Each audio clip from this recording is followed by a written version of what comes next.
والكلام ده يعني. طيب النقطة الثالثة اللي معانا هي ليها علاقة بمروان عطية لاعب وسط الأهلي طبعا ومنتخب مصر. قبل كأس العالم كانت قال إن في عروض من السعودية منضمجوا للاتفاق تحديدا عشان خاطر مروان عطية، ولكن الواقع لا، يعني المعلومة اللي عندي إن لا، ما كانش فيه أي عروض خالص. هو شركات تسويق في النص كده اتكلمت مع مروان أو مع وكلاء أو الكلام ده كله، أوكي تمام طيب هنشوف أندية معينة في السعودية. الانديه المعينه اغلبها قالت لك لو فري اوكي، لو مش فري احنا مش هندفع فلوس كتير. فدي السياسه بتاعت الدوري السعودي الفتره الجايه، مش هيدفعوا فلوس كتير في لعيبه، هم هيستهدفوا اللعيب الفري، خاصة بقى دوري مصري جاي من الدوريات دي هيستهدفوا اللعيب الفري، لكن يدفعوا فلوس كتير في خاصة أندية الوسط زي ضمك والاتفاق مثلا في لعيب في الدوري المصري 3 4 مليون دولار، ده سيستم مش عندهم.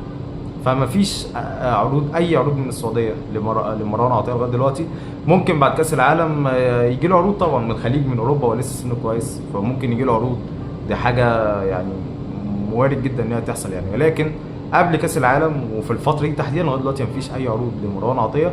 فاضل له في عقده السنه الجايه، والاهلي عايز طبعا يجدد له، وهو الولد كويس جدا في موضوع التفاوض مع الاهلي، مش من النوع اللي هو اللعيب اللي هو بيضغط يعني، ولكن اكيد لو جاله عقد كويس او عرض كويس ما اعتقدش خاصة مع فرق العملة يعني، ما اعتقدش ان الاهلي يقدر ان هو يدفع الفرق ده يعني.